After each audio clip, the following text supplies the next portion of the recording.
good contact. I didn't know if he was filming the first time. I just did another clap. So welcome to leg day. Yeah, we're gonna blast through some legs. I don't think either of us really want to do legs today. It's really hot and it's beautiful outside, so I'd rather be outside riding my motorcycle, but because we're fucking hardcore, we're gonna kill legs as usual today. We don't do anything too crazy. Ham curl, hack squat, leg press, quad extension. I don't know, some shit like that. Maybe one more hamstring at the end, but we'll just go with the flow and hammer it as always.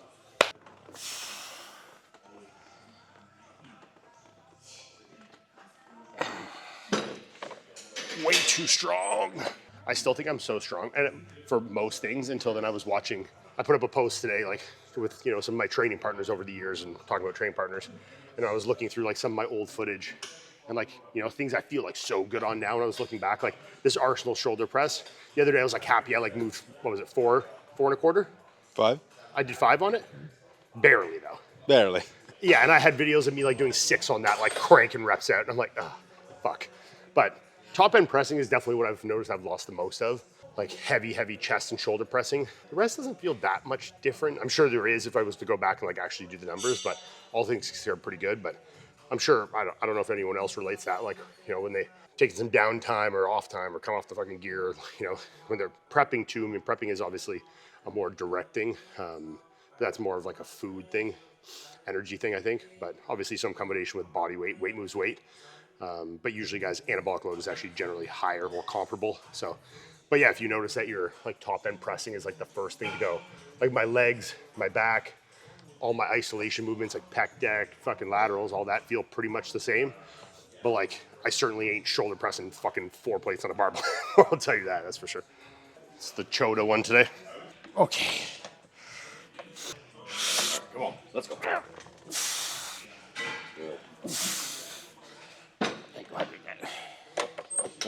I can go heavier than that. I don't want to do like 12, 15 reps, so.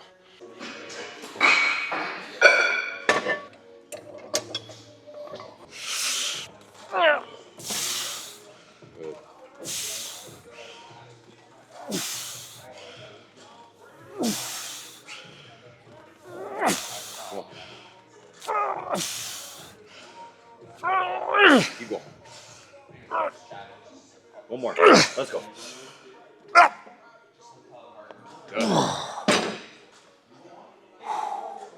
Chat, let me know, is it blasphemous to wear Travis Scott's on leg days? I can see them creasing by the second as I'm training. I think this is probably a bad idea, but they match my green shirt well, so I was willing to risk it for the biscuit. Yeah.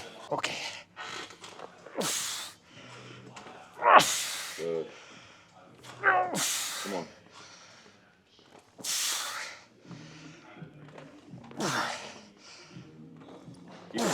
Let's go.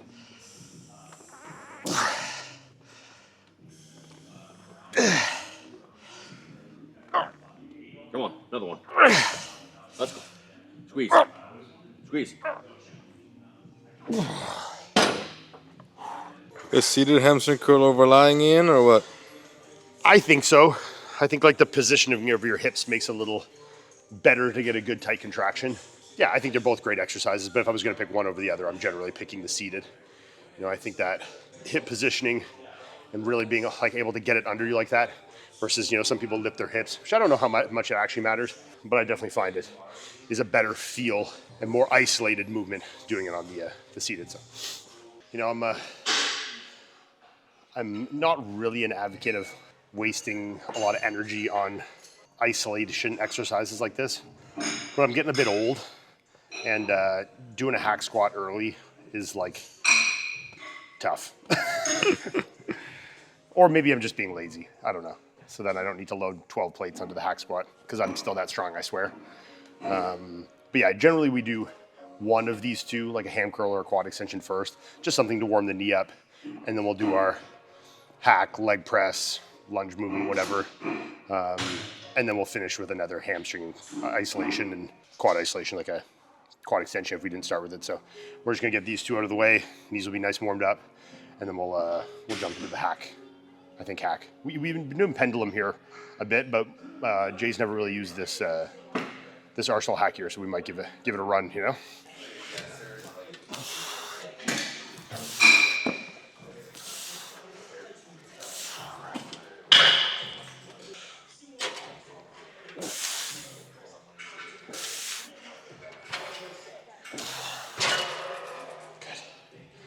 fatal flaw of this Strive machine is their bottom end position is not nearly enough knee flexion. I know you can change the setting and you get a little bit more, but not enough. So we're gonna put some blocks in there to help a little bit with that, but I think they fixed it with what Prive is the predecessor to, sorry, Strive? Fuck my words. Strive is the predecessor to Prime, you know, where you have the adjustable tension curves. So this one's just like a little weird, and it's how far back you can get the pad to give you enough knee flexion. So we'll just compromise a little bit with these blocks. Come on. Good.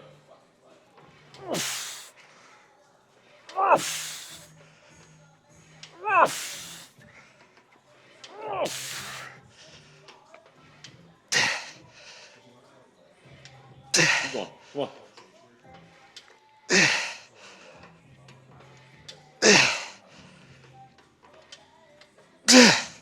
Come on.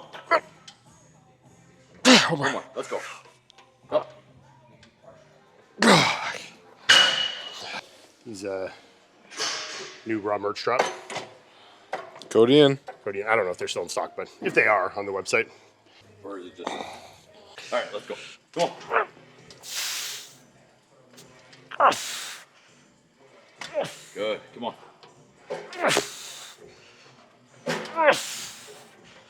Let's go. What's going on? Sorry.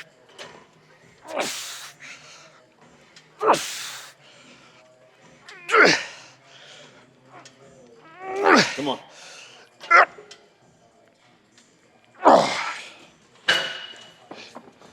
You count like a rest pause? I don't know. Now you ready for the hack? What, hack darts? No. Hack squat? Yeah, I haven't done this arsenal hack in a while. This used to be like our old faithful. So it's definitely one of the more solid hacks. So we'll see. We got one more here on the extension, then we'll rip the old hack on there, see what we can do. Yeah, I haven't done this hack in a while. We've been using, I think this is a Nautilus one at the other gym we train at, which is not great. And we've been doing like a sissy squat variation on it, which feels a little better on it. Just angles like not perfect to do a hack on it. So yeah, we're gonna bang this one out. We'll probably put like 19 humongous bands on it and film from an angle that you can't see them. Just to trick you that I'm still really, really strong.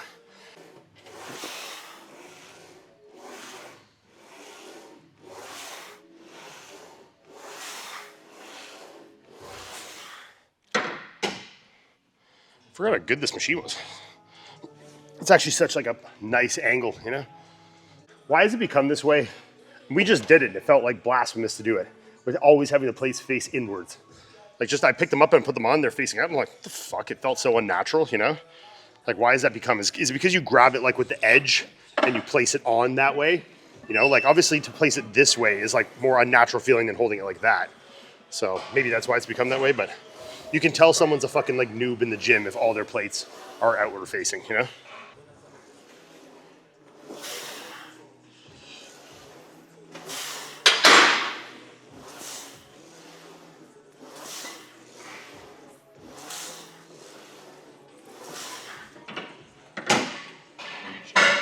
Do it normal.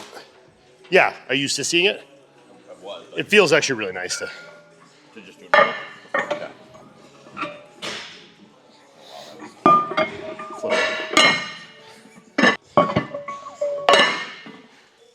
Hack squat or pendulum squat, Ian? Man, that's tough. They're both great, and I honestly love both of them. And I go through like moods of, you know, really liking and enjoying progressing in one versus the other. I would say I've probably got more progress in my legs over my lifetime with hack squats. But I mean, they're both great. I mean, maybe, if I'm thinking about this right, I find it a little easier to isolate my quads on a pendulum. Does that make sense? Just how it swings down, I find it a little easier to get into deep knee flexion and eliminate hip drive. Because you have the back pad, you're pushing up into it, but you're coming down in a way that where it's like really wrapping into quad flexion. So, which is not hard to do on a hack squat either, but I find it a little more comfortable on my knees and to like really drive through my quads on the pendulum. But both great pieces. I've used them both a ton in my training. The only piece I'll say is fucking useless, even though I did a long time, is this fucking inverted leg press. I'm gonna get a hate for that. A lot of people are gonna be like, it's a great piece. It's not a great piece. I've done it a lot, but your like range of motion is like so nil. It's just like falling on you. If you actually look at the amount of hip drive and knee drive you're getting, you could do 10 times more on a regular leg press or on a belt squat or anything like that if you put yourself in the right position.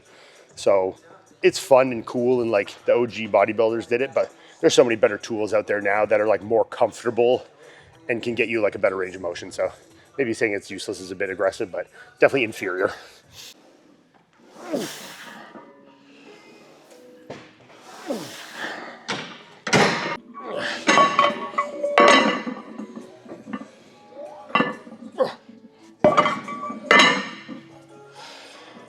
Feel I need my shoes. The socks is a little sketchy sliding on that pad. Don't watch me crush the backs of these shoes.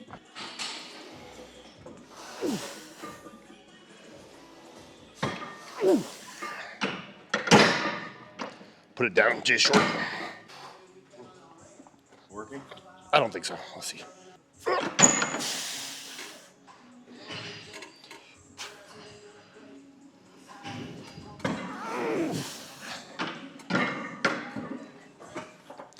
Nine,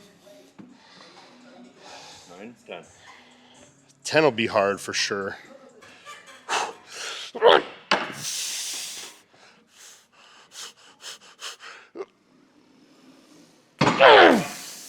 Easy.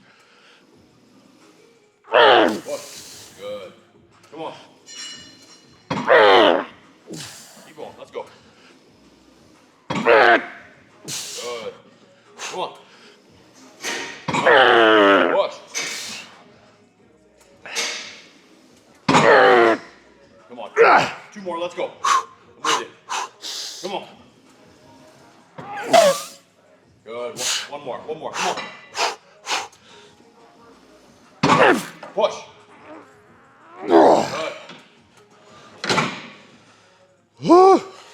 Good. Yeah. Come on. Good.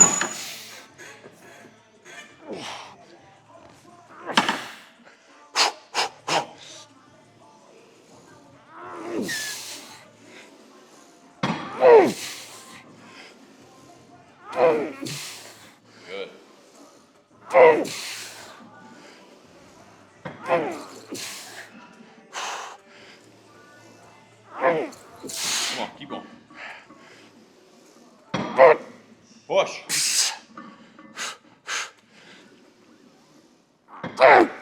Come on.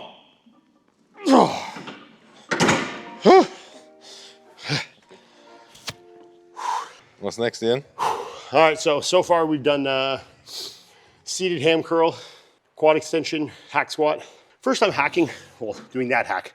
I've done the, whatever that shit fucking Nautilus one we have at the other gym is. First time doing that one in a while. And with like that orange band, it's like a medium band, right? Yeah. Yeah, medium band, not like wrapped on it too crazy, just like a 1 over. I did 10 plates for a good set of 8, and that felt pretty solid. And I did 9 plates as a back off. So I'm actually really pleased with that, considering I haven't done that machine or anything in a while. That's pretty good. So we were gonna leg press, but we haven't done the belt squat in a long time. It's one of those ones that kind of sits here against the wall, and I'm like, it's out of sight, out of mind kind of. But I actually really, really like this machine. We used to do it a lot back in the heyday, you know? So we'll give her a go today. You know, I find this is one you can really play around with your positioning and kind of really isolate what you want to isolate, like, you know, glutes, quads. Definitely a more glute-focused machine, but you can really manipulate it. And, you know, the weight's driving directly over your hips. So if you're someone that's finding you're getting like your lower back pumped and, you know, or just like the pain of fucking unracking 6, 7 plates on a squat and, you know, the instability of that, you're putting yourself in a lot more stable position when the weight's just over your hips and you're not having to support it with your spine. So it's definitely more advantageous in that sense. But there's something to be said about just like having fucking heavy iron on your shoulders, you know?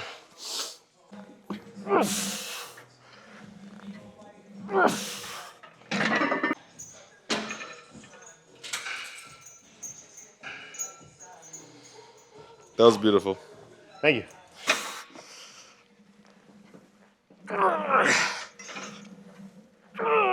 Good.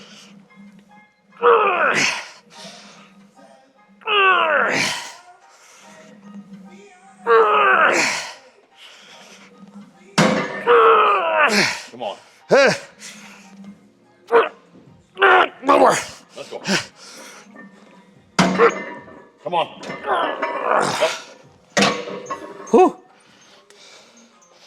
Get me out.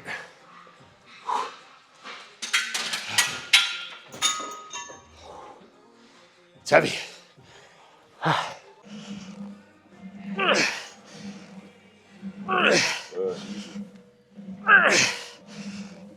Power. Come on. Quick things. Let's go. Come on, keep going. Let's go. One more. Come on. Push. Okay, that's a wrap on that. We're going to finish off with a set or two of the hyperextensions, just like pulling from the hamstrings. Finish it off, set or two there, and then I think we're good to go. It's been a good one. Feel strong today, you know?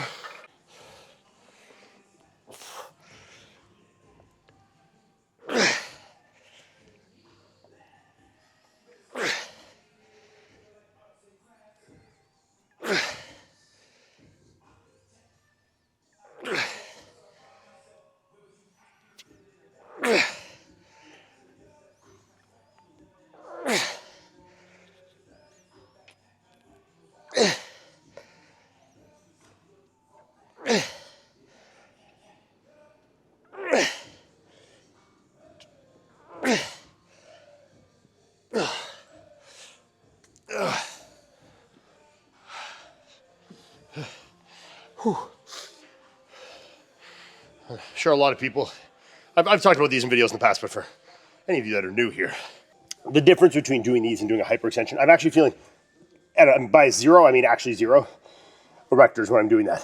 And that's about where I'm focusing on contraction and putting my energy and force. So where I'm thinking of is driving my heel into the back pad and pushing my quad into the leg pad. So I'm pushing this way, this way, and causing a tight hamstring contraction. So as I'm bending, I'm pushing this in, and then as I push up, I'm pushing my quad forward, my heel into it to bring the hips through. So I literally feel only hamstring. You could also do it as a hip hinge, you know, really glute focused, where as you're doing it, you're not trying to push your heels in, you're letting it relax, and then you're just forcing your hips up against the pad. So I'm literally just like, you know, when you're like a kid and you're like siblings following you up the stairs, your friend, you're worried they're gonna like shove something up your ass, so you're like squeezing your cheeks to go up the stairs. So I'm literally just doing that. As I go up, I'm just squeezing up, contracting my glutes, which I'm not doing here. I got more than enough glutes for normie life. You know, hamstrings and quads is really all I focus on. Doing these squat and leg press motions, I get more than enough as a secondary byproduct.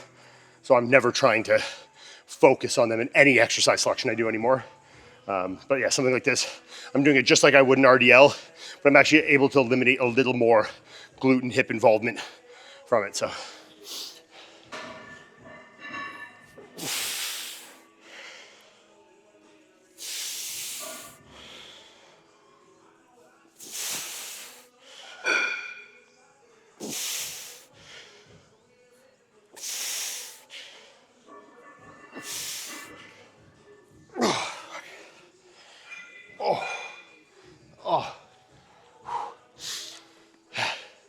They're good exercise because honestly, I don't know the fucking leverage and the mechanics of this, but doing like a proper 12 to 15 reps for this, if I'm like actually just feeling hamstring, like if I just flex glutes, I can do 100 reps of this.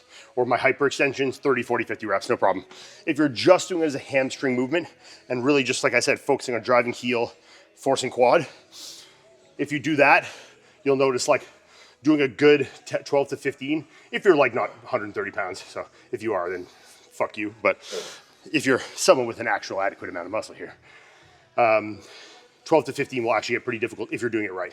You know, I can RDL 5, 6, 7 plates, and doing 12 reps with my body weight on this will get difficult. So you can tell if you're doing it right. I have strong hamstrings, and if I'm doing this properly, 12 to 15 is difficult. So if you notice yourself like, I'm doing 20 reps, this feels easy, you're probably doing it wrong. So use that, or you're just way stronger than me, I have no idea, but unlikely. I've always wanted to do this. This is like ultimate influencers holding your mic like this. Shout out Martin Fitzwater.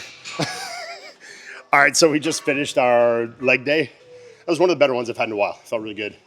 To recap, we did seated ham curl, quad extension, hack squat, belt squat, hamstring focused hyperextensions. Felt really good. My legs feel pumped, feel strong. It was a really good one. And we'll catch you guys next time.